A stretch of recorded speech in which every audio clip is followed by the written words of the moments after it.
The penthouse had everything except a lock on the inside of Zara's bedroom door. She noticed that the first night, never said anything about it. For 2 years, she lived in luxury she never asked for. He gave her everything, except the one thing that mattered. Then one morning, she saw her.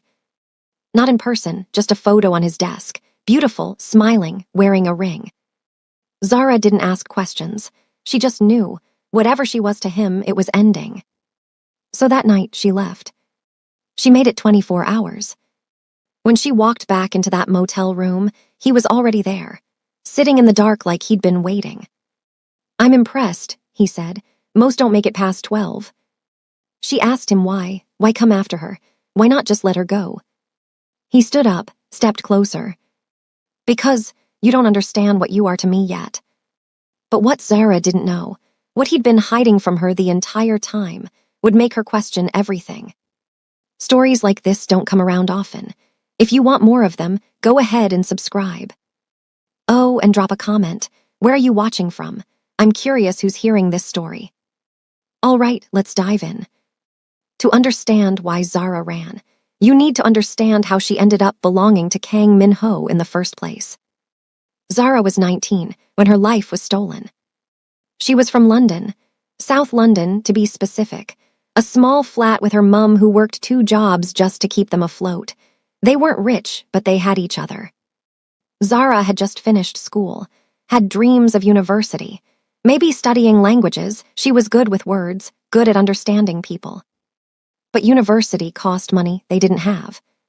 So when she saw the job posting, hospitality work abroad, good pay, room and board included, it seemed like an answer to everything. Her mum had concerns. "Korea is so far," she'd said. "Just 6 months," Zara promised. "Then I'll have enough saved for university." That was the last conversation they'd have for a very long time. Now this is important to understand, because what happened next shaped everything that came after. The job was fake. The company didn't exist. The kind woman who interviewed her in that London hotel was a recruiter for something much darker. Zara landed in Seoul on a Tuesday. There was supposed to be someone from the hotel meeting her. There was someone there, but he didn't take her to any hotel. He took her to a van, then to a building, then to a basement where 4 other girls were already waiting. That's when Zara understood. That's when the reality hit her. She'd been trafficked. For 2 years, Zara lived in that nightmare.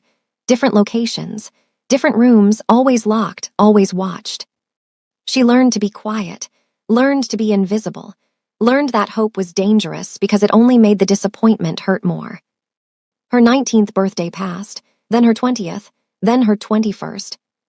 Back in London, her mother never stopped looking, never stopped calling police, embassies, private investigators. But Zara didn't know that, didn't know if anyone was even searching for her anymore. But then everything changed in a single night. Zara was 21 when Kang Min-ho walked into that basement. It was 3 in the morning. She'd been moved there with 4 other girls. A holding location before they were supposed to be transported somewhere else. The door opened. But it wasn't the usual guards. It was him. Kang Min-ho walked in like he owned the place, and maybe he did. Tailored suit, cold eyes, the kind of presence that made everyone in the room go still. "Take them," he said to his men in Korean. The girls started crying. One grabbed Zara's hand, squeezing tight. Zara just watched him, this man who looked at them like he was evaluating merchandise. Then his eyes landed on her specifically. He stepped closer. "You," he said in English, "what's your name?" Zara's voice came out hoarse. "Zara." "Where are you from?" "London." He nodded slowly, something calculating in his expression. Then he switched to Korean. "Do you understand me?" Zara hesitated. Over 2 years, she'd picked up Korean from the other girls, understood more than she let on. "A little," she answered in broken Korean. Something flickered across his face. Interest. "You're coming with me," he said. Now this is where Zara's life split into before and after. Because what Min-ho did next, she wouldn't understand for a long time. The other 4 girls were taken by Min-ho's men, put into a different vehicle. Zara tried to see where they went, but Minho's hand was on her shoulder. Firm, not rough, but absolute. "They'll be safe," he said. "I'm taking them to a shelter. They'll be returned to their families." Zara wanted to believe him, but belief was a luxury she couldn't afford anymore. Minho put her in the back of a black sedan, leather seats, clean, the nicest car she'd been in since landing in Korea. They drove through Seoul as dawn broke. Zara watched the city wake up, normal people living normal lives.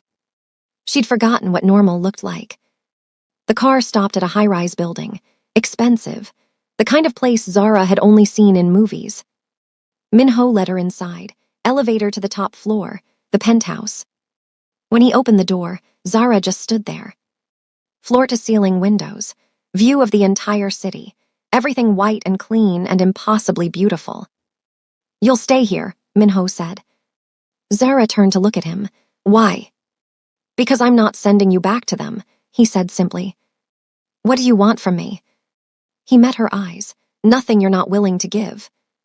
Then he left, locked the door from the outside.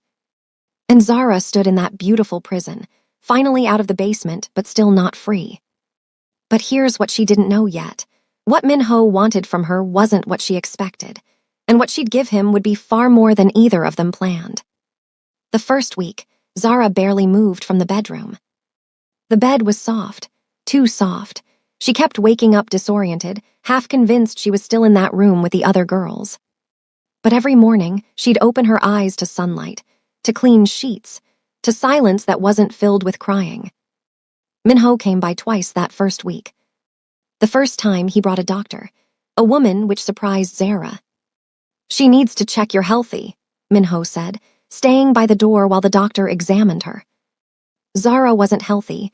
2 years of malnutrition had wrecked her body. The doctor prescribed medications, vitamins, a meal plan. Minho made sure she had everything. The second time he visited, he brought food. Real Korean food, not the slop she'd been surviving on. "You need to eat," he said, setting containers on the counter. Zara stared at the food. "Why are you doing this?" "Doing what?" "Taking care of me." Minho was quiet for a moment, because no one else will. It wasn't quite an answer, but it was something. Now pay attention to this next part, because this is where things started to shift. The third week, Zara finally asked the question she'd been holding back. Minho had come by with dinner again. He did that now, brought food, made sure she ate, stayed while she did. "What happens to me?" Zara asked, "after I'm healthy again?" Minho set down his chopsticks. "What do you want to happen?" "I want to go home, back to London, back to my mum." "Do you think that's possible?" The question hit her hard, because Zara had been thinking about it constantly, about going home, about seeing her mum again. But she also knew the reality. The organization that took her, they were still out there. If she just showed up back in London, they'd know. They'd come for her. She'd never be safe. "No," Zara said quietly. "I don't think it's possible." Minho nodded. "It's not yet." "Then what am I supposed to do? Stay here forever?" "You stay here until it's safe," he said. "Until I make it safe." "Why would you do that?" Minho looked at her for a long moment. Then, "Because 3 years ago they took someone from me too, my sister. She was 17, I never found her." The words hung heavy in the air. Zara understood then. This wasn't about her, or it wasn't just about her. Minho was hunting the people who destroyed his family, and somehow, Zara had become part of that hunt. But here's what Zara didn't realize yet. Being part of Minho's world meant becoming part of him, and that was more dangerous than anything she'd survived so far. 3 months passed. Zara's body healed. She gained weight. Color returned to her face. The doctor said she was making remarkable progress. But Zara felt hollow inside, like she was a shell of a person pretending to be whole. Minho noticed. "You need purpose," he said one evening. "Sitting here alone, it's killing you." "What kind of purpose?" "Help me find them," he said. "The organization that took you. I've been tracking them for 3 years. You've been inside their operation. You know things I don't." Zara's stomach tightened. "What do you need me to do?" Translate, decode, tell me how they think, how they operate. It should have felt wrong, should have felt like she was diving back into the nightmare. But instead, it felt like power. For the first time in 2 years, Zara could do something, could fight back. Okay, she said, I'll help you. Minho smiled. It was small but genuine. Good. That was the moment everything changed, because helping Minho meant spending time with him, hours in his office, late nights reviewing documents, meals together while they worked. And slowly, quietly, Zara stopped seeing him as her captor. She started seeing him as something else entirely. 6 months in, the dynamic had shifted completely. Zara didn't just live in the penthouse anymore. She worked there, translated documents, identified patterns, helped Minho map out the trafficking network. She was good at it, surprisingly good. And Minho treated her differently now, not like property, not like a victim he'd saved. Like a partner. They'd have dinner together most nights. He'd tell her about his day, carefully edited, Zara knew, but still more than he probably told anyone else. She'd tell him about what she'd found in the documents. They'd strategize, plan. It felt almost normal. One night, after a particularly long day of work, Minho poured them both whiskey. You don't have to drink it, he said, sliding a glass toward her. But Zara took it, sipped it. The burn felt good, real. Can I ask you something? She said. Go ahead. Why do you live alone? A man like you, powerful, wealthy, shouldn't you have people around you? Minho smiled slightly. People are complicated, dangerous. The more people you let in, the more vulnerabilities you create. Is that what I am? A vulnerability? He looked at her then, really looked at her. Yes, he said honestly, but a necessary one. Zara didn't know why, but that answer made her heart beat faster. Now this is critical to understand, because this is where Zara started falling, slowly, dangerously. 8 months in, something shifted. Minho came home one night. Zara had started thinking of it as home, his home, and he looked exhausted, defeated in a way she'd never seen. What happened? She asked. Dead end, he said, dropping onto the couch. Thought we had a lead on my sister, it was nothing. Zara sat next to him, not too close, but close enough. I'm sorry, she said. 3 years, Minho said quietly. 3 years and I'm no closer to finding her than I was the day she disappeared. You saved me, Zara said. You saved those other girls. That has to count for something. He looked at her. Does it? Yes. They sat in silence for a moment. Then Minho did something unexpected. He reached over and took her hand. It wasn't sexual, wasn't possessive. It was just human connection, comfort. Zara's breath caught. Thank you, Minho said, for helping me, for being here. Where else would I be? Zara tried to make it sound light, but her voice betrayed her. Minho's thumb traced over her knuckles, once, twice. Then he let go and stood up. Get some rest, he said. Tomorrow we keep looking. He left for his bedroom, left Zara sitting on the couch, her hand still warm from his touch. That night, Zara couldn't sleep, because she realized something terrifying. She was falling in love with Kang Minho. The man who'd saved her, the man who owned her, the man who'd given her purpose when she had none. She was falling for him, and she had no idea if he felt the same. 1 year into living with Minho, everything changed again. He came home late one night. Zara was still awake, working on translations in the living room. He looked at her, something intense in his eyes. Come here, he said. Zara stood up, walked over to him. Minho reached out, cupped her face in his hands. Tell me to stop, he said. Zara's heart was pounding. I don't want you to stop. He kissed her, and Zara kissed him back. What happened next would define the next year of her life, would make her his in ways she'd never been anyone's before. But it would also set the stage for heartbreak she couldn't have imagined.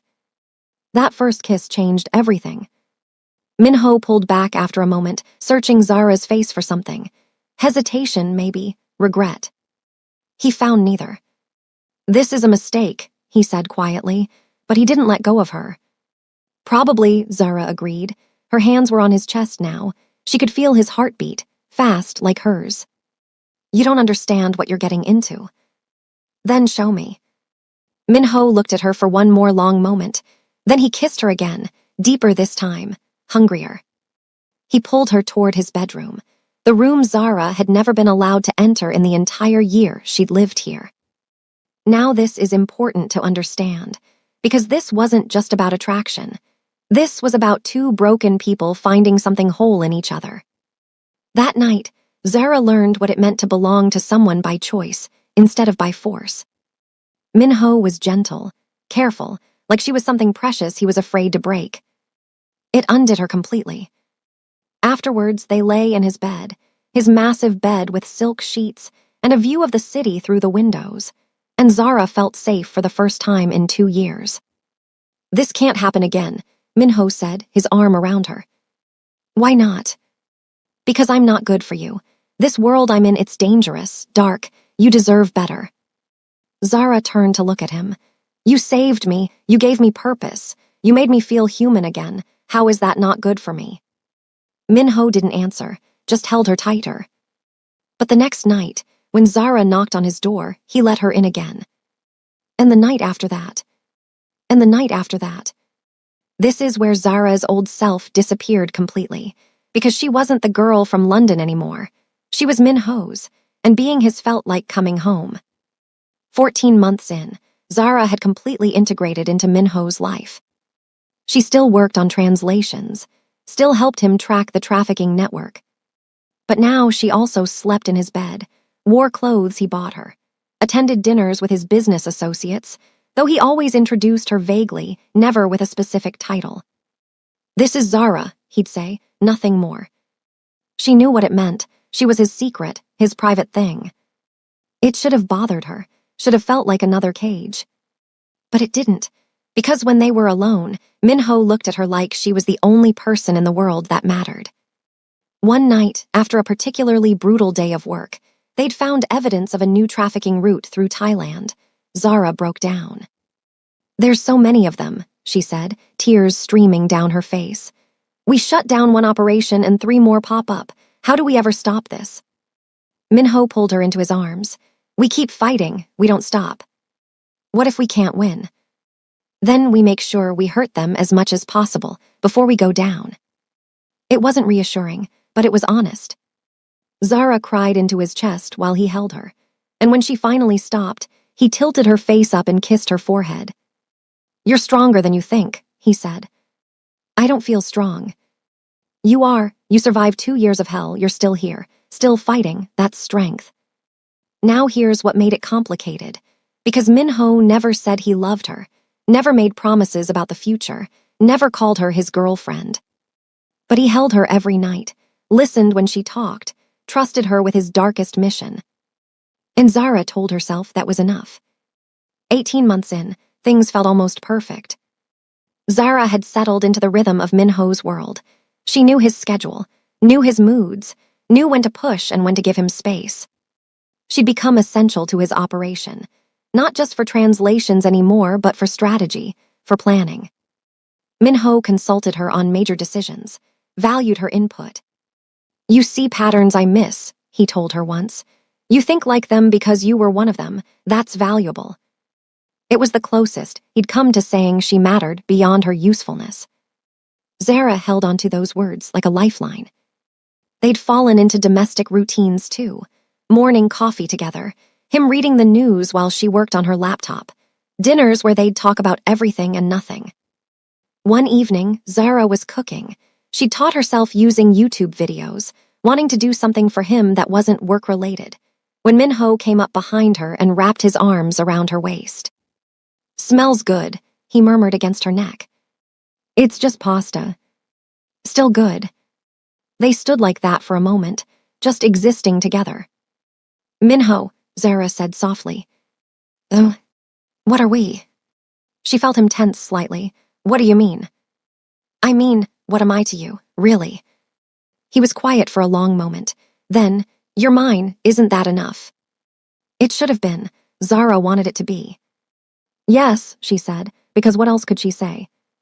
But that question, that unanswered question would haunt her, because mine wasn't the same as loved, and Zara was starting to realize she needed more than possession. She needed to know if he felt what she felt. 20 months in, Zara finally said the words she'd been holding back. They were in bed, post-sex. Minho was half asleep, his hand tracing lazy patterns on her bare shoulder. "I love you," Zara whispered. Minho's hand stopped moving. The silence stretched, long, painful. Finally, "Zara." "You don't have to say it back," she said quickly. I needed you to know." Minho sat up, ran a hand through his hair. "This is complicated." "I know. My world, what I do, people like me don't get happy endings." "I'm not asking for a happy ending. I'm just telling you how I feel." He looked at her then, really looked at her. And for a moment, Zara thought she saw something in his eyes, something that looked like pain. "I care about you," he said finally. "More than I should, more than is safe." "But you don't love me." "I didn't say that." "But you won't say you do either." Minho pulled her close, held her tight. "If something happens to me, if this world takes me down, I need you to be able to walk away, to have a life. You can't do that if you love me." "Too late," Zara said against his chest. "I already do." He didn't respond, just held her until she fell asleep. But here's what Zara didn't see. After she fell asleep, Minho stayed awake for hours, looking at her, his expression unreadable. Because he did love her. He loved her so much it terrified him. And that terror would drive every decision he made in the months to come. 22 months in, things started to shift. It was subtle at first, Minho working later, coming home exhausted, distracted. He still held Zara at night, still made love to her, but there was a distance that hadn't been there before. "Is everything okay?" Zara asked one evening. "Fine," Minho said, but he didn't look at her when he said it. "You've been different lately." "Just work, nothing you need to worry about." But Zara did worry, because Minho had always told her everything about the operation. They were partners in this. Now he was shutting her out. She tried to tell herself it was nothing, that he was just stressed, that whatever he was dealing with, he'd tell her when he was ready. But here's what Zara didn't know. Minho had gotten a lead, a real one, on the upper level of the trafficking organization. And getting to them required something Zara couldn't be part of. Something that would destroy what they had. 23 months in, the distance grew worse. Minho started sleeping in his office some nights, said he had too much work, didn't want to wake her. When he did come to bed, he'd kiss her forehead and turn away, no longer pulling her close, no longer making love to her. Zara felt the withdrawal like a physical ache. "Did I do something wrong?" she asked one night, her voice small. Minho turned to look at her, and for just a moment, she saw anguish in his eyes. "No," he said, "you've done nothing wrong." "Then why does it feel like you're pulling away?" "I'm not," he stopped, sighed. "I'm trying to protect you." "From what?" "From me, from this world, from what's coming." "What's coming?" He didn't answer, just kissed her forehead again and closed his eyes. Zara lay awake beside him, feeling him slip further and further away. This is where everything started to unravel, because Zara's worst fear wasn't that Minho would hurt her physically. It was that he'd stop wanting her. That she'd lose the one person who'd made her feel alive again. 2 years in, exactly 2 years from the day Minho had found her in that basement, everything fell apart. Zara woke up alone.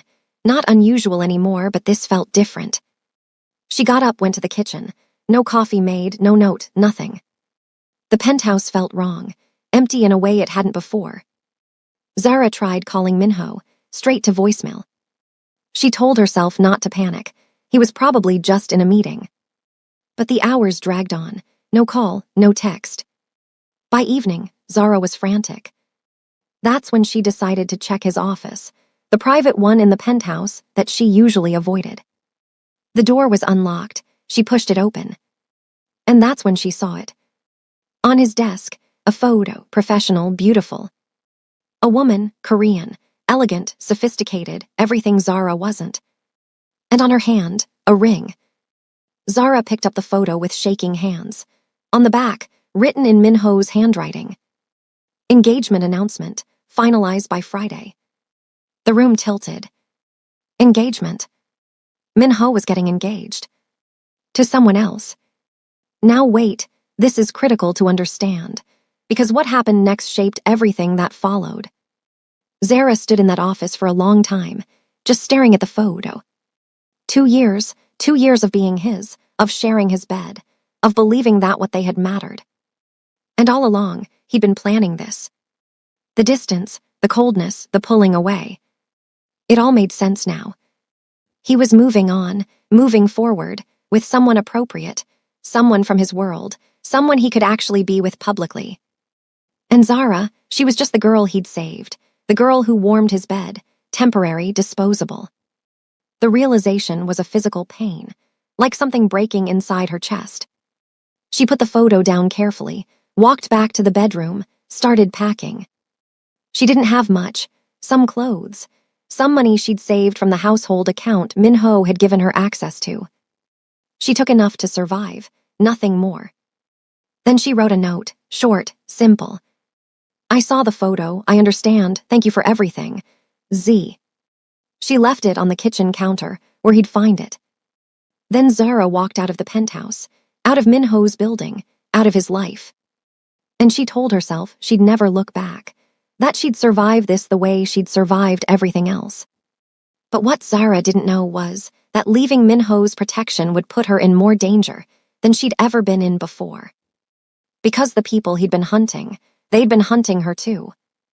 Zara made it to the bus station with no problems, bought a ticket to Busan, far enough away to disappear, different city, fresh start. The bus was supposed to leave in an hour. She sat in the station, her small bag at her feet, trying not to think about Minho coming home to an empty penthouse. That's when her phone rang. Unknown number. She almost didn't answer, but something made her pick up. Hello. Silence, then breathing. Then a voice, male, speaking English with a heavy accent. The girl who escaped, we've been looking for you. Zara's blood went cold. Who is this? You cost us a lot of money, Zara from London. We're going to get that money back. The line went dead. Zara looked around the bus station. Everyone seemed normal, no one paying attention to her. But she felt watched, hunted. She grabbed her bag and ran. Zara ran out of the bus station, her heart hammering in her chest. 2 years with Minho had taught her some things, how to stay aware of her surroundings, how to spot when someone was following you. She looked back, 3 men, casual clothes but moving with purpose, moving toward her. Zara ducked into a crowded market street, weaved through people, kept her head down. Her phone rang again, same unknown number. Against her better judgment, she answered. Running won't help, the voice said. We have people everywhere. Seoul, Busan, Incheon, you can't hide from us. What do you want? We want what was taken from us. You were an investment, a premium product. Someone needs to pay for that loss. I'm not going back. The man laughed. You think you have a choice. Zara hung up, turned off her phone completely. She needed to get off the streets, needed somewhere safe. But where? She had no one, no friends, no family in Korea. The only person she'd had was. No, she couldn't go back to Minho. He'd made his choice. He was building a life that didn't include her. But here's what Zara didn't realize yet. Minho was the only thing that had been keeping her safe these past 2 years. And now that protection was gone. Zara found a small motel in a rundown part of Seoul, paid cash, used a fake name. The room was nothing like the penthouse. Dirty carpet, stained walls, a bed that creaked when she sat on it. But it was anonymous, and that's what she needed. She sat on the edge of the bed, trying to think, trying to plan. She had maybe $2,000 in cash, enough to survive for a few weeks if she was careful. But then what? She couldn't work legally in Korea. She didn't have the right documents. Minho had been handling all of that, keeping her in a gray area where she existed, but didn't officially exist. She couldn't go home to London. The traffickers had found her once through a fake job posting. They could do it again. They'd know to watch for her there. She was trapped. Now pay attention to this next part, because this is where Zara realized how much she'd been depending on Min-ho without even knowing it. That night, Zara barely slept. Every sound in the hallway made her jump. Every car passing outside made her heart race. She kept thinking about the voice on the phone. We have people everywhere. How had they found her so fast? She'd only left the penthouse a few hours ago. Unless they'd been watching Min-ho's building, waiting for an opportunity. Waiting for her to leave his protection. The thought made her sick. Around 3 a.m, she heard voices outside her door. Low, urgent. Korean. She couldn't make out all the words, but she caught a few. This floor. Check every room. The boss wants her alive. Zara's blood turned to ice. She grabbed her bag, looked around the room for another exit. The window, 3rd floor, but there was a fire escape. She opened it as quietly as possible, slipped out into the cold night air. Behind her, she heard the motel room door crash open. She didn't look back, just climbed down the fire escape as fast as she could and ran. Zara ran until her lungs burned, until her legs felt like they'd give out.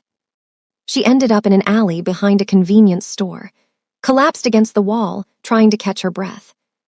Her phone was still off. She was too scared to turn it on, too scared they could track it somehow. But she also had no way to call for help. Not that she had anyone to call. Min-ho's face flashed through her mind. The way he'd looked at her 2 years ago when he'd walked into that basement. The way he'd held her last night, distant but still there. Would he even care that she was gone? Or would he be relieved? Stop it, she told herself. You can't think about him. You need to focus on surviving. But focusing was hard when every shadow looked like a threat. She stayed in that alley until sunrise, then forced herself to move. She needed to get out of Seoul, but the bus station was too obvious, the train station too. Maybe she could hitchhike, find a truck driver heading to another city. But what Zara didn't know was that Min-ho had already discovered she was gone, and he was tearing Seoul apart looking for her. Min-ho had come home to the penthouse around midnight. He'd been dreading it, dreading facing Zara after days of distance, days of avoiding her because seeing her hurt too much. The engagement he was planning, it wasn't what she thought, but he couldn't tell her that, not yet, not until it was done. He walked into the penthouse and immediately knew something was wrong. The silence was different, empty. Zara, he called out. No answer. He checked the bedroom, the bathroom, the office. That's when he saw the note on the kitchen counter. His stomach dropped as he read it. I saw the photo, I understand, thank you for everything. Z. No, he breathed. No. He tried calling her, straight to voicemail. He called his men. Find her, now, check every camera around the building, I need to know where she went. 20 minutes later, they called back. She was spotted at the bus station, but she never got on a bus. She ran, we're tracking her now. What do you mean she ran? Someone contacted her, spooked her, we're trying to identify who. Min-ho's blood went cold. Pull all footage, I need to know who's following her. Another 10 minutes, another call. Boss, it's not good. The park organization, they've mobilized. They're hunting someone. Who? We think it's her. Min-ho's vision went red. The park organization, mid-level traffickers he'd been tracking, part of the network that had taken Zara in the first place. They'd been waiting, watching, and the moment she stepped outside his protection, they'd pounced. This is where Min-ho realized his mistake. He'd been so focused on protecting Zara from the truth about the engagement that he'd forgotten to protect her from the real threats. Min-ho mobilized every resource he had. Find her before they do, he ordered his men. I don't care what it takes, bring her back. He got in his car and drove through Seoul himself, checking every place he thought she might go. The bus station, the train station, the airport. Nothing. His phone rang, one of his men. We found her last location, a motel in Yongdyungpo, but boss, they found it too. She escaped out the window. We're trying to track where she went after that. Min-ho cursed. How did they find her so fast? They must have been watching your building, waiting for her to leave. How long has she been running? At least 4 hours now. 4 hours, in the cold, being hunted. Minho's chest tightened. He'd put her in this position. He'd made her feel like she needed to leave, like she wasn't wanted. And now she was out there, alone, with people who wanted to hurt her. Now this is where Minho made a decision. Screw the plan, screw the operation. Nothing mattered, except getting Zara back safely. It took another 3 hours. 3 hours of searching, of tracking, of eliminating possibilities. Finally, one of his men spotted her, near Inchin. She'd made it to the outskirts of Seoul, was trying to flag down trucks on the highway. "Don't approach her yet," Minho said. "Just keep eyes on her, I'm coming." He drove faster than he should have, got there in 20 minutes. That's when he saw her. Zara, standing on the side of the highway, looking exhausted, scared, small. But alive. He pulled over, got out of the car. Zara saw him. Her expression cycled through shock, fear, relief, anger. "How did you find me?" she asked. "I always find you," Minho said. He walked toward her slowly, like approaching a wounded animal. "Get in the car." "No." "Zara." "No, you made your choice. I saw the photo. You're getting married. I'm not going to be your secret anymore." "It's not what you think." "Then what is it?" Minho looked at her, at this woman who'd become everything to him, who he'd pushed away to protect. "Get in the car," he said again, "and I'll explain everything, but not here, not where they can find you."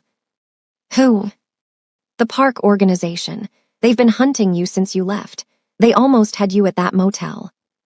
Zara's face went pale. "How do you know about that?"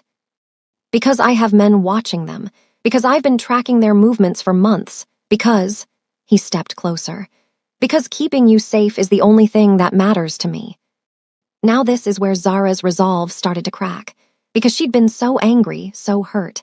But hearing the fear in Minho's voice, real fear, changed something. "If keeping me safe matters so much, why the engagement?" Zara asked. Her voice broke on the last word. Minho reached out, cupped her face in his hands. "Because the woman in that photo, she's the daughter of the park organization's financial backer, the man who funds their entire operation." Zara's eyes widened. "What?" "I've been planning this for 6 months, getting close to the family, earning their trust. The engagement is my way in. Once I'm inside, once I have access to their finances, their operations, I can destroy them from within." You're using her." "I'm using the situation, yes." Zara stared at him. "But you're still marrying her." "It's fake, Zara, all of it. The engagement, the relationship, it's an operation." "For how long?" Minho was quiet for a moment. "As long as it takes to dismantle them completely." "That could be months, years." "Yes." "And where does that leave me?" Minho's jaw tightened. "That's why I didn't tell you, because I knew you'd ask that question, and I don't have a good answer." This is the moment Zara had to decide. Stay and be his secret while he married another woman for an operation, or leave and risk being hunted by traffickers. Neither option was good. "You should have told me," Zara said. Tears were streaming down her face now. "You should have trusted me with the truth." "I was trying to protect you." "From what? The truth? Or from having to make this choice?" Minho pulled her against his chest, held her tight. "From having to watch me with someone else, from having to pretend you don't matter when you're the only thing that does." Zara clung to him. 2 years of being his. 2 years of building something that felt real. And now she had to share him. "I can't do this," she whispered against his chest. "I can't watch you marry her, even if it's fake." "Then don't watch. Come back to the penthouse. Stay there, safe. And when this is over, when I've destroyed them all, we'll figure out what comes next. And if it takes years, then it takes years, but you'll be alive, and that's all that matters to me." Zara wanted to say no, wanted to have enough pride to walk away, but the truth was she had nowhere else to go, and some part of her still loved him enough to wait, even if it destroyed her. "Okay," she said finally, "I'll come back." Minho pulled back to look at her. "You will." But I have conditions. Anything. You tell me everything from now on. No more secrets. No more protecting me from the truth. Done. And when this operation is over, we leave, both of us. We get out of this world and we find somewhere we can actually be together, really together. Minho's expression softened. Is that what you want, to be with me, even after everything? Yes, you idiot. That's all I've ever wanted. He kissed her then, desperate, relief, love that he couldn't put into words. I'm sorry, he said against her lips. I'm sorry I made you think you didn't matter. I'm sorry I pushed you away. I was trying to make it easier. It wasn't easier, it was hell. I know, I'm sorry. They stood on the side of that highway, holding each other, while the sun came up over Seoul. But what neither of them knew yet was that the park organization had spotted them, had seen Minho pick up Zara. And now they had questions that would put both of them in danger. They drove back to the city in silence. Minho kept one hand on the wheel, the other holding Zara's. How long until the engagement is announced? Zara asked. 2 weeks. The wedding is planned for 3 months after that. 3 months. It won't last that long. I'll find what I need before then. And if you don't? Minho didn't answer, because he didn't have a good answer. They pulled up to the penthouse building. Minho's men were waiting, 3 of them. Boss, one of them said, we have a problem. What kind of problem? The park organization. They saw you pick her up. They're asking questions. Why the head of the Kang family would personally rescue a trafficking victim? Minho's jaw tightened. What did you tell them? Nothing yet, but they're not going to let this go, if they figure out she's living with you. They won't. Minho looked at Zara. We need to be more careful now. No more going out alone. No more leaving the penthouse without security. Zara felt the cage closing in again, but at least this time she understood why. This is where everything got more complicated, because now Zara wasn't just Minho's secret. She was evidence of a connection that could blow his entire operation. Inside the penthouse, Minho finally let himself relax slightly. You need to rest, he told Zara. You've been running for hours. I need answers first, she said. Tell me everything about the engagement, about the operation, all of it. So he did. He told her about tracking the park organization for 3 years, about discovering their financial backer, a supposedly legitimate businessman named Mr. Choi. About meeting Choi's daughter, Yuna, at a charity event 6 months ago, about carefully cultivating a relationship with her, making her think he was interested. About the engagement being proposed by Choi himself, the ultimate sign of trust, the ultimate access to their operations. Does she know? Zara asked. Yuna, does she know it's fake? Minho shook his head. No, she thinks it's real. She thinks I love her. The words hurt more than Zara expected. Do you have to?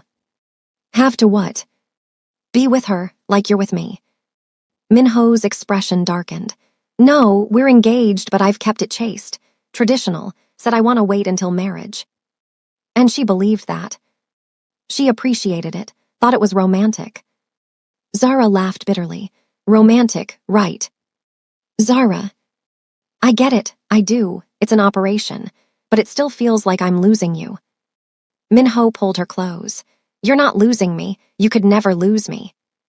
Promise. I promise. But promises in their world were fragile things, and neither of them knew just how tested that promise would be. That night, Zara tried to sleep in Minho's bed again, tried to pretend things were normal. But they weren't normal. Minho held her, but she could feel the tension in his body, the worry. What happens at the engagement party? She asked into the darkness. I smile. I play the role. I get closer to their operations. And I stay here, alone. Yes. For 3 months, maybe longer. Yes. Zara closed her eyes. I don't know if I can do this. You can. You're the strongest person I know. I don't feel strong. I feel like I'm breaking. Minho kissed her temple. Then break. I'll hold the pieces together until you can put yourself back together. It was the most honest thing he'd ever said to her. And somehow, that made it hurt more. Because Zara realized she'd been right all along. She loved him more than he could ever love her back. And that love was going to destroy her. The first week after Zara came back was tense. Minho had laid down rules, clear ones. You don't leave the penthouse without security. You don't go anywhere I don't know about. You don't take unnecessary risks. Zara had nodded, agreed. But agreeing and obeying were two different things. Because despite everything Minho had told her, about the engagement being fake, about the operation, a part of Zara still didn't fully believe him. A part of her wondered if this was just another cage, another way to keep her controlled. After all, he'd lied to her for 6 months about the engagement. What else was he lying about? Now this is where Zara's stubbornness became dangerous, because she started testing the boundaries. 3 days after she came back, Zara left the penthouse alone. She told herself it was just to the convenience store downstairs, just to get some air, to feel like a human being instead of a prisoner. Minho was at a meeting. He'd never know. She made it to the lobby before 2 of Minho's men stopped her. "Miss Zara," one of them said politely, "where are you going?" "Just to the store." "We'll accompany you." "I don't need babysitters." "Mr. Kang's orders." Zara's jaw tightened. "Mr. Kang doesn't own me." "With respect, Miss Zara, he's trying to keep you safe." "From what? I'm just going to the store." But she let them follow her, bought what she needed, came back. When Minho got home that evening, he knew immediately. "You left," he said, not a question. "Just to the store." "With my men following you." "Because apparently, I can't be trusted to walk 50 feet alone." Minho's expression hardened. "No, because the park organization is looking for you, because they have questions about why I picked you up on that highway, because if they figure out you're important to me, they'll use you against me. Or maybe you're just paranoid." "Paranoid?" Minho stepped closer. "Zara, these people torture information out of victims. They don't ask nicely. If they get their hands on you, they won't. You don't know that. And you don't know that this engagement is really about an operation," Zara shot back. "Maybe you're just keeping me here as a backup plan, in case things with your pretty fiancé don't work out." The words were cruel. Zara knew it, but they'd been building inside her for days. Minho's expression went cold. "If that's what you really think of me, why did you come back?" "Because I had nowhere else to go." The silence that followed was brutal. Now pay attention to this, because this is where the cracks in their relationship started to show, where Zara's inability to fully trust Minho began to put both of them in danger. After that fight, things got worse. Zara started deliberately pushing boundaries, not because she wanted to get hurt, but because she needed to know if Minho's concern was real or just about controlling her. She'd leave her phone behind when she went to different rooms, disappear for hours in the penthouse library, refuse to tell him where she'd been. Small rebellions, petty ones. But each one made Minho more tense, more controlling. "I need to know where you are at all times," he said one evening. "Why? So you can track me like inventory. So I can protect you." "I don't need your protection." "Yes, you do. You just don't want to admit it." Zara glared at him. "You know what I think. I think you like keeping me dependent on you. I think you like knowing I can't survive without you."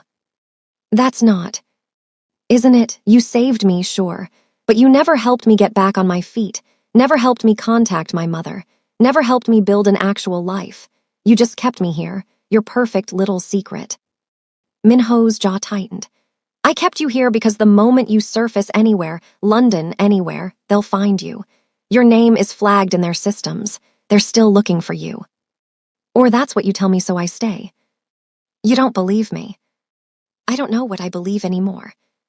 This is where Minho made a mistake. He should have shown her proof, should have brought evidence, but instead, he just expected her to trust him. And Zara's trust had been broken too many times. The engagement party was in 5 days. Minho was preparing, meeting with Yuna and her family, playing his role. Each time he came home, Zara could smell her perfume on him, could see lipstick traces he'd tried to wipe off. "She kissed you," Zara said one night. "It's part of the act." Did you kiss her back? Zara, did you? Minho was quiet for a moment, briefly, for appearances. The admission felt like a knife. Get out, Zara said. What? Get out of this room. Sleep in your office. I don't want you near me. Zara, you're being unreasonable. Unreasonable. You're kissing another woman and I'm supposed to just accept it. It's fake. It doesn't feel fake, Zara's voice broke.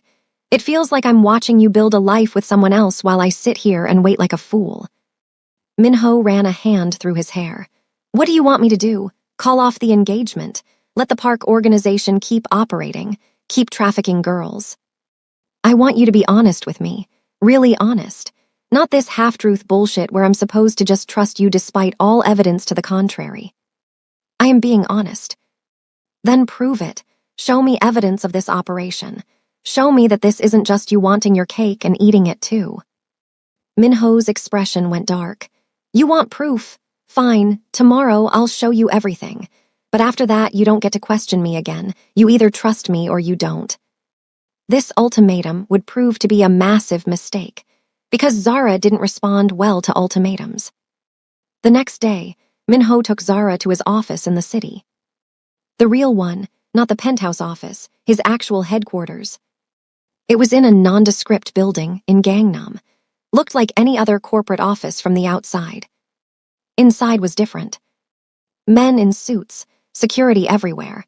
The kind of place where danger hummed beneath a professional veneer.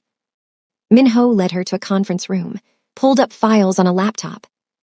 This is the park organization structure, he said, showing her organizational charts. This is Mr. Choi, Yuna's father. He's been funding their operations for a decade. Zara studied the documents. They looked legitimate. This is my infiltration plan, Minho continued. The engagement gives me access to their financial systems. Once I'm inside, I can trace the money, find every operation they fund, shut them all down. And Yuna, what happens to her when you destroy her father? She'll be collateral damage, but she'll survive. Better to lose her father to prison than to continue benefiting from blood money. It was cold, calculating. Classic Minho. What about after? Zara asked. After you destroy them, what happens to us? Minho looked at her. We leave, like you wanted. We get out of this world and we start over. You promise? I promise.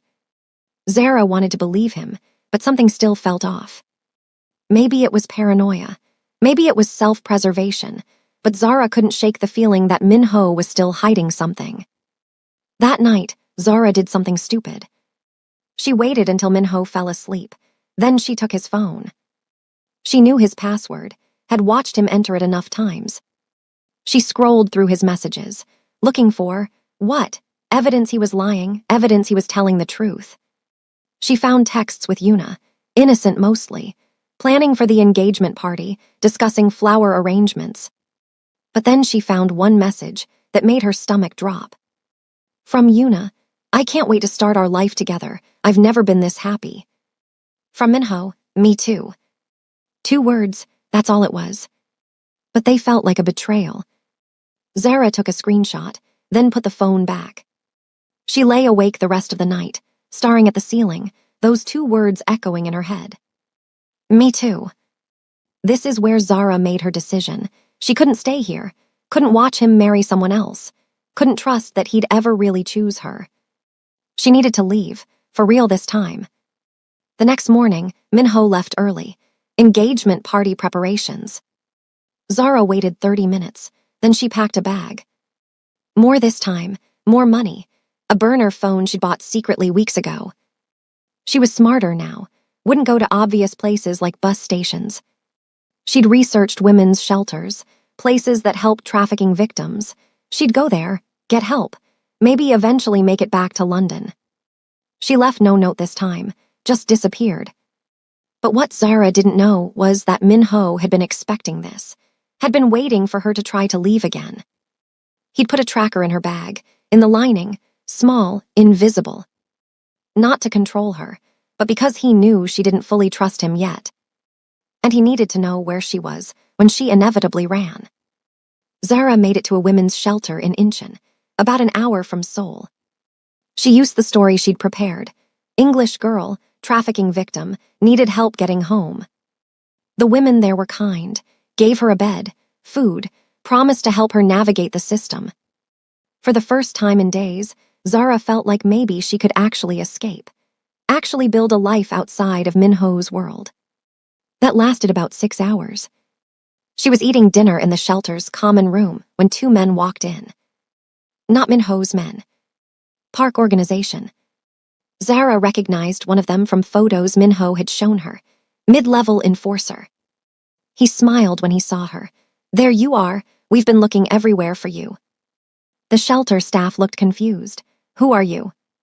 "Family," the man said smoothly in Korean. "She ran away from home. We're here to bring her back." "That's not true," Zara said, standing up. "I don't know them." "Miss, it's okay," one of the staff said. "If you're in danger, we can call the police." The enforcer pulled out a gun, casual, like it was nothing. "No police, just the girl. We'll leave everyone else alone." This is where Zara realized her mistake. She'd been so focused on escaping Minho that she'd forgotten about the real danger. The shelter staff backed away. Smart, self-preservation. Zara looked at the door. Could she run? Maybe. But then the second man moved to block it. "Don't make this difficult," the enforcer said. "We just want to talk." "Talk about what?" "About why Kang Minho cares so much about one trafficking victim. About what you mean to him. About what information you have." "I don't know what you're talking about." "Don't lie. We saw him pick you up personally.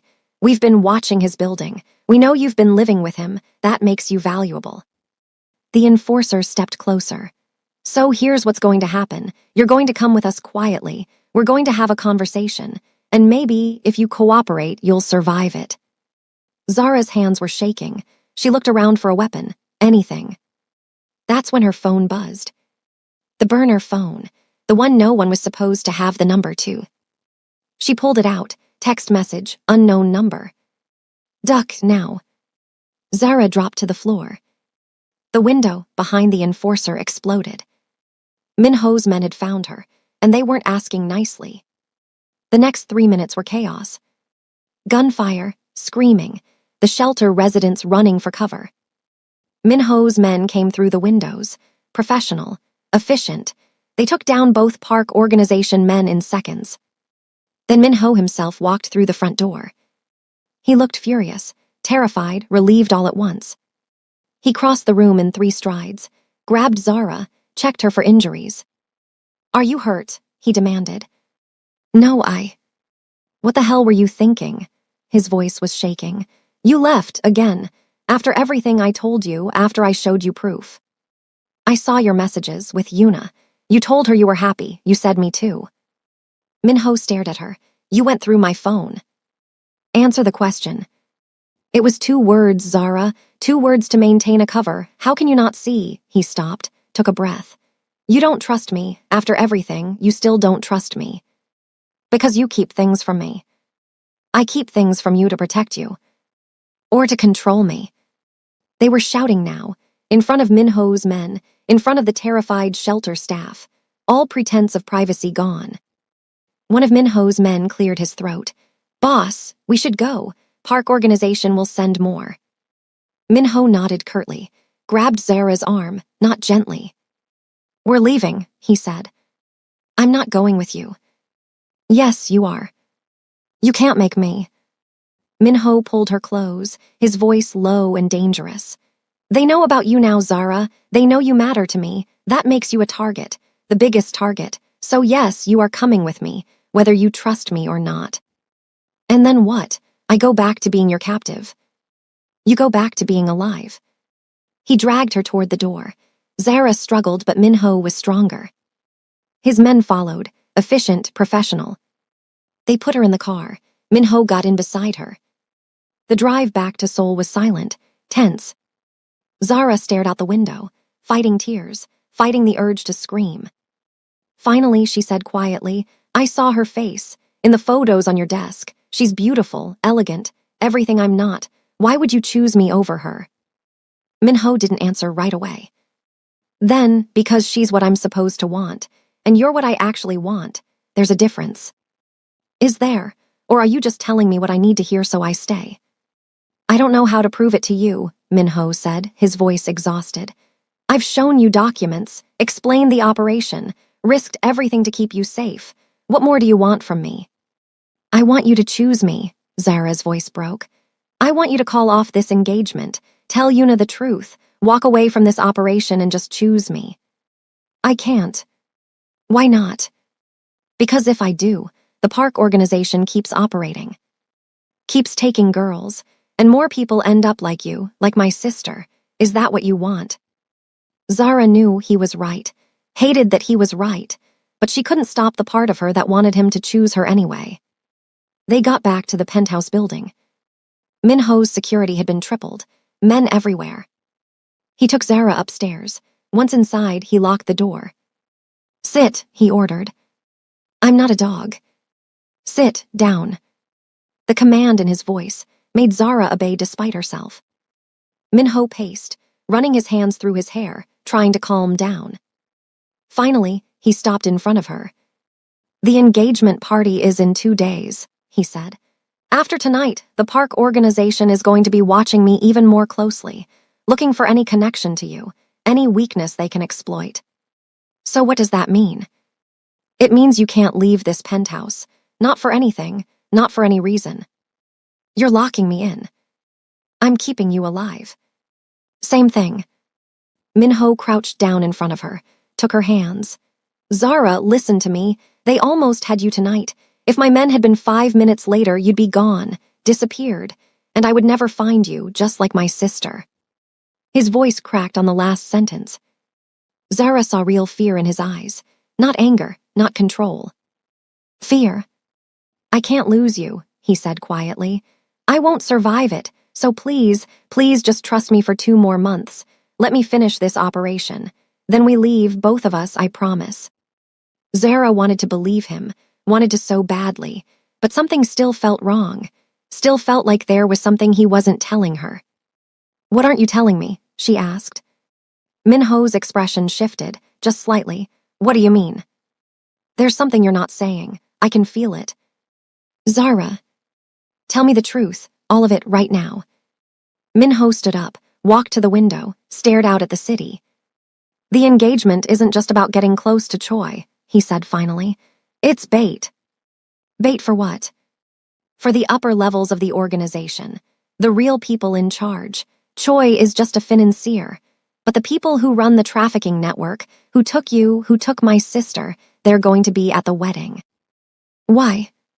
Because Choi invited them. It's a power move, a celebration of their partnership, and I'm going to be there, with access, with opportunity. Zara's stomach dropped. You're going to kill them. I'm going to make sure they never hurt anyone again.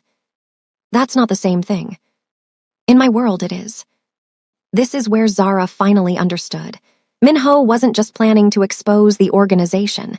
He was planning to destroy it completely, violently. What happens to Yuna? Zara asked. When you kill her father's partners at her wedding? She survives. She moves on, eventually. And what happens to you? That depends. On what? On whether I'm fast enough, smart enough, lucky enough. Zara stood up, walked over to him. You might die. Yes. And you weren't going to tell me that. No. Why not? Minho finally looked at her. Because if you knew I might not come back, you'd try to stop me. And I need to do this, Zara. I need to end them, for my sister, for you, for every girl they've destroyed. Zara understood then. This wasn't just about revenge. This was about closure, about justice.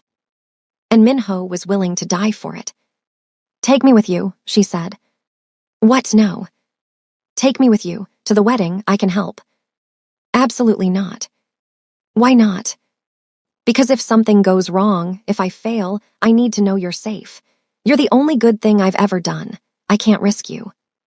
But Zara had made her decision. If Minho was walking into danger, she wasn't going to sit in this penthouse and wait to see if he came back. She was going to find a way to be there, to help, or to die trying.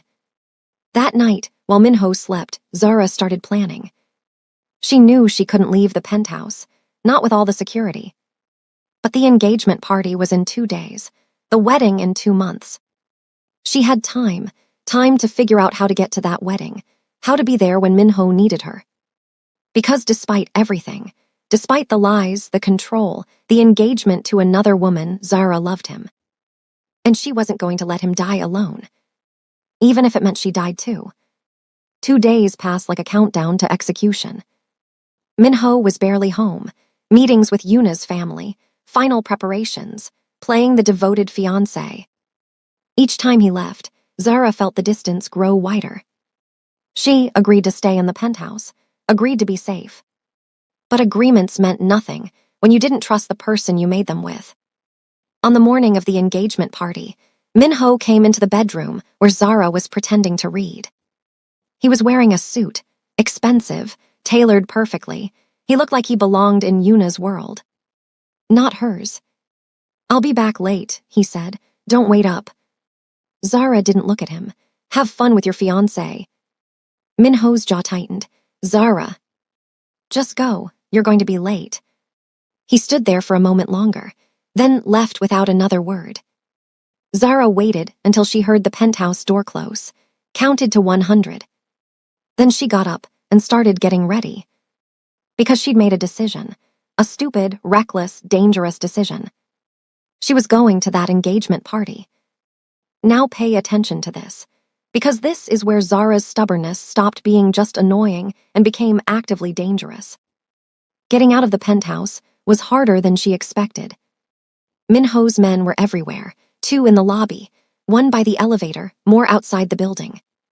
But Zara had been watching them for weeks, learning their patterns, their blind spots. She waited until the security rotation changed at 3 p.m. That gave her a 7-minute window when the hallway cameras reset. She stolen a maintenance uniform from the laundry room days ago, put it on now with a baseball cap pulled low. Walked out like she belonged there, confident, head down but not suspicious.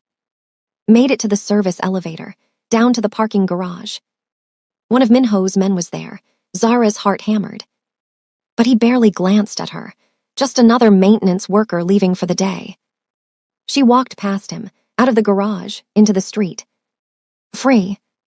For now. The engagement party was at the Grand Hyatt. Zara had overheard Minho mention it on the phone.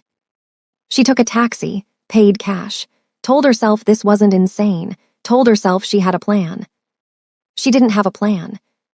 What she had was a desperate need to see Minho with Yuna, to see if what he'd told her was true, if this really was just an act, or if he'd been lying all along.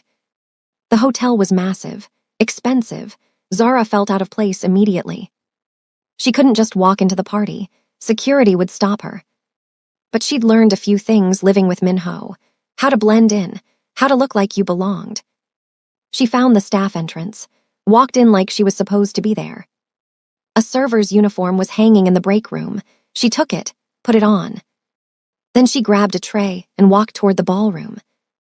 Now this is where everything started to go wrong, because Zara wasn't thinking clearly, wasn't thinking about consequences. She just needed to see him. The ballroom was stunning. Crystal chandeliers, hundreds of guests in expensive clothes. And there, at the center of it all, was Minho. With Yuna. She was beautiful, even more beautiful than her photos.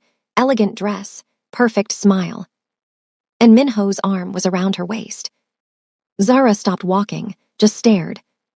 Minho was laughing at something Yuna said, leaning close, playing the part perfectly. Too perfectly. Zara felt something break inside her chest. Because he looked happy.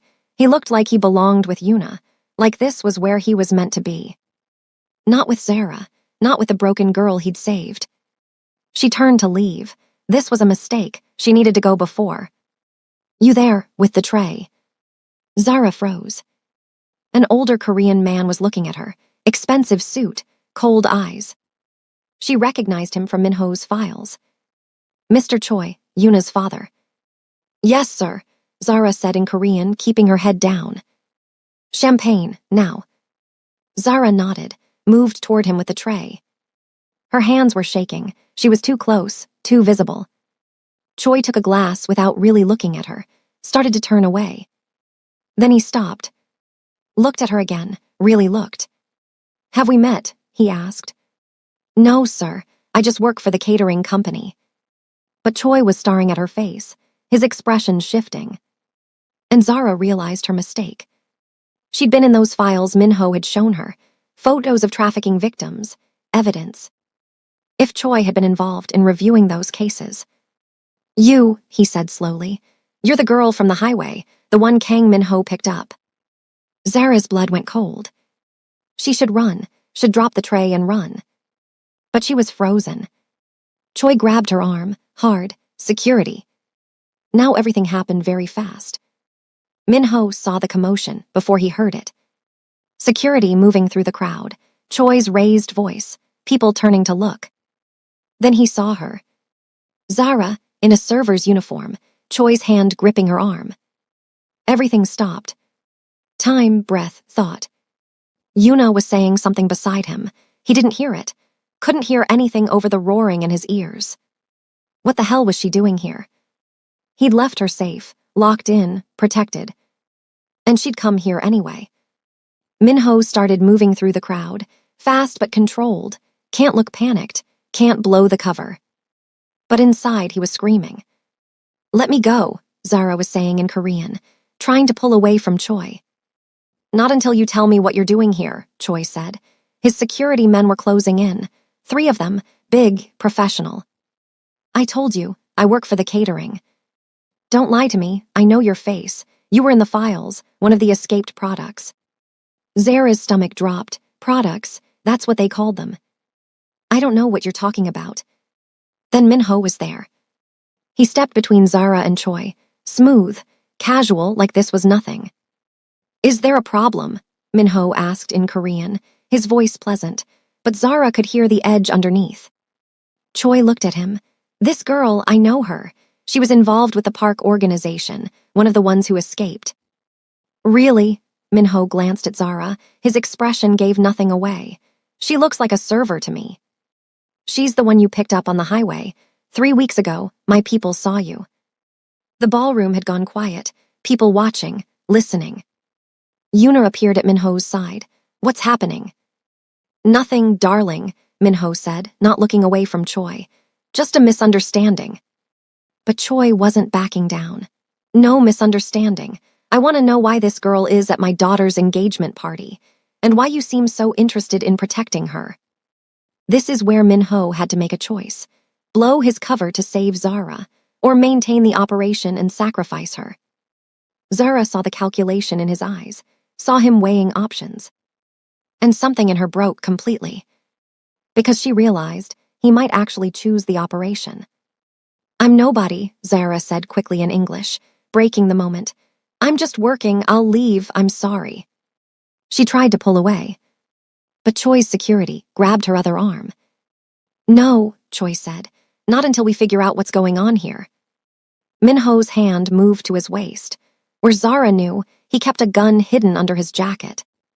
She saw the shift in his posture, saw him preparing for violence. "Don't," she said quietly in English, just to him. "Don't blow this for me." Minho's eyes met hers, and for a second she saw everything. The fear, the rage, the impossible choice. Then he stepped back. "Let Choi's men take her." "I've never seen her before," Minho said coldly. "If she's connected to the park organization, that's your business to handle, not mine." The words were like knives. Zara stared at him, betrayed, disbelieving. He was really going to let them take her. Yuna looked confused. "Minho, what's—" "It's nothing," Minho said, taking her hand, pulling her attention away. "Just some security issue. Your father will handle it." He turned his back on Zara. Walked away with Yuna. And Zara understood. This was it. This was the moment she'd been afraid of all along. When it came down to it, Minho chose the operation, chose his revenge, chose everything except her. Now pay attention to this next part, because what happened next would haunt both of them. Choi's men dragged Zara out of the ballroom. She didn't fight. What was the point? They took her down a service corridor, into a small office. Choi followed, closed the door. Sit, he ordered. Zara sat. Her mind was blank, numb. Choi studied her. You're English? Yes. You were taken, 3 years ago, London recruitment. Yes. And you escaped, but not on your own. Someone helped you. Zara didn't answer. Kang Min-ho helped you, Choi said. That's why you were at his building. That's why he picked you up personally. He was just being kind. Kang Min-ho is never just kind. Everything he does has a purpose. Choi leaned forward. So what's his purpose with you? Zara met his eyes. I don't know, ask him. I'm asking you. Then I guess you'll be disappointed. Choi smiled. It wasn't pleasant. You're protecting him. Interesting. Does he inspire that kind of loyalty in all his charity cases? I'm not protecting anyone. I don't know anything. We'll see about that. Choi pulled out his phone, made a call, spoke rapidly in Korean. Zara caught enough words to understand. He was calling the park organization, telling them he had her, asking what they wanted to do with her. Her heart started pounding again. This was bad. This was really bad. 10 minutes later, 2 new men arrived. Park organization. Zara recognized the tattoos on their necks. This her? One of them asked Choi in Korean. Yes, the one who escaped, the one Kang has been protecting. The men looked at Zara, like she was merchandise they were evaluating. She caused us a lot of problems, one said. We had buyers lined up, premium price, lost a lot of money when she disappeared. So what do you want to do with her? Choi asked. Take her, finish what we started. Maybe use her to send a message to Kang. Let him know we don't appreciate interference. Choi nodded. Go ahead, just keep it quiet. I don't want this disrupting my daughter's party. Of course. They moved toward Zara. She stood up, back toward the wall. Please, she said, not sure who she was even begging. Please don't. One of the men grabbed her. That's when the door exploded inward. Min-ho came through like a force of nature. Gun already drawn, 2 shots, both park men dropped. Choi's security reached for their weapons. Min-ho shot one, the other got a bullet in the leg. Choi himself backed against the wall, hands up. Kang. Shut up, Min-ho said. His voice was dead calm, terrifying. He crossed to Zara, grabbed her hand. We're leaving. But the operation. I don't care about the operation. He pulled her toward the door, stopped, looked back at Choi. You were right, Min-ho said. Everything I do has a purpose. The engagement, the partnership, all of it. I was coming for you, for all of you. Choi's face went pale. You. But she's worth more than revenge, more than justice, more than watching you all burn. Min-ho raised his gun, pointed it at Choi. So here's what's going to happen. You're going to tell the park organization to back off. Permanently. You're going to forget Zara exists, and you're going to dissolve your partnership with them. Or what? Or I release every file I have on your operations to the press, the police, and Interpol. Your daughter will watch her father go to prison for the rest of his life. Your family will be destroyed. Everything you've built will burn. You're bluffing. Min-ho pulled out his phone, showed Choi the screen. Files, documents, bank records. I've been gathering evidence for 3 years. I have everything. Names, dates, transactions. Enough to put you and everyone you work with away forever. Choi stared at the phone, his expression crumbling. So what's it going to be? Min-ho asked. Now this is where Choi made his choice, and it wasn't the brave one. Fine, Choi said, his voice shaking. Fine, I'll do it, I'll back off, just don't release those files. I want it in writing. A signed statement dissolving the partnership, an order to the park organization to leave Zara alone. Everything documented. You'll have it by tomorrow. Tonight, you have 2 hours. Send it to this number. Min-ho rattled off a number. If I don't receive it, or if anything happens to either of us, those files go public automatically. You're insane. No, I'm done playing games. Min-ho backed toward the door, pulling Zara with him. In the hallway, his men were waiting. A whole team. They'd been there the whole time. Clean this up, Min-ho ordered. Make sure Choi keeps his word. Then he pulled Zara down the corridor, out of the hotel, into a waiting car.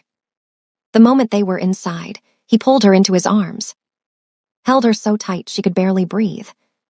"You stupid, reckless, infuriating," his voice broke. "What were you thinking?" "I needed to see you, with her. I needed to know if..." "If what? If I actually cared about you, after everything?" Zara pulled back to look at him. "You walked away, back there, you turned your back on me.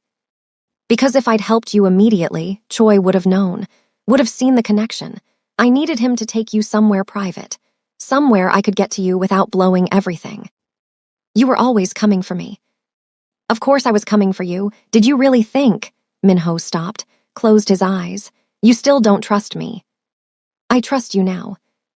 "Do you?"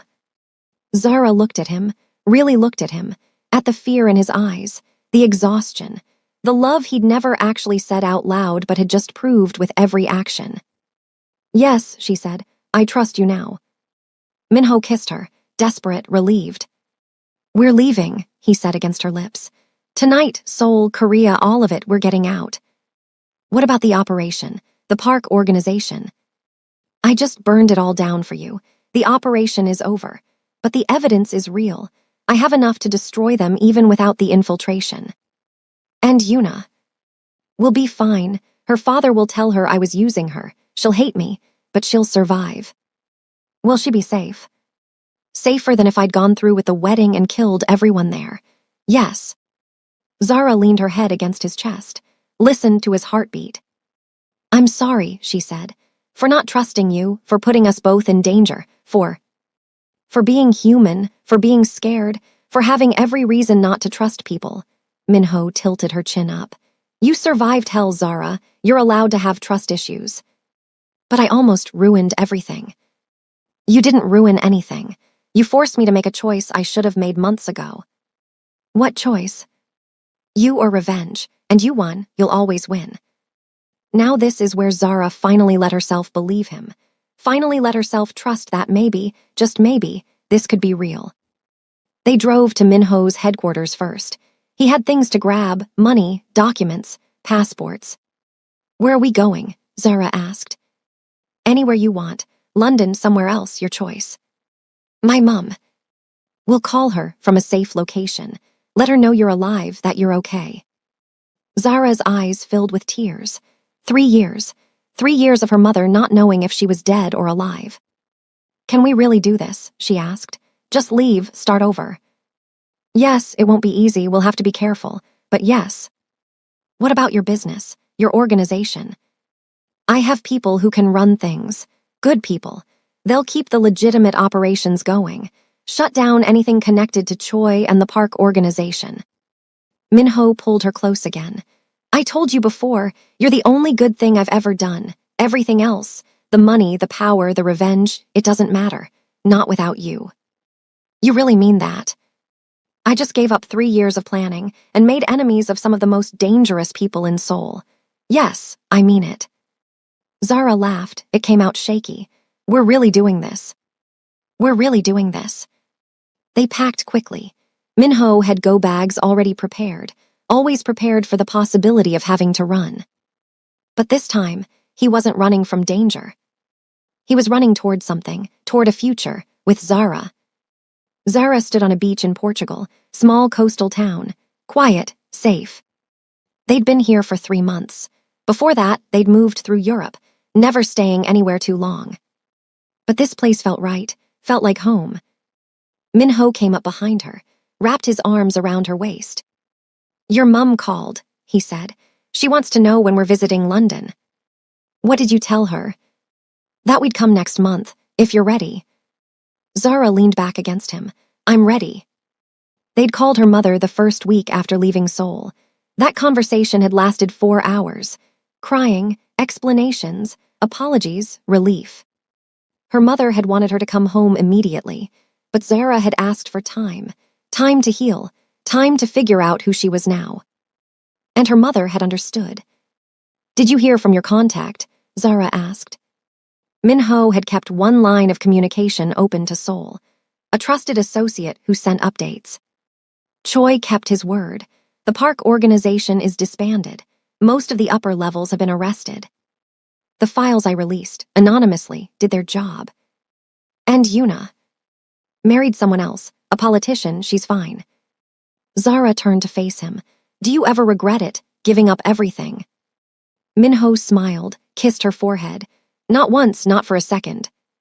Not even when you're living in a tiny apartment instead of a penthouse.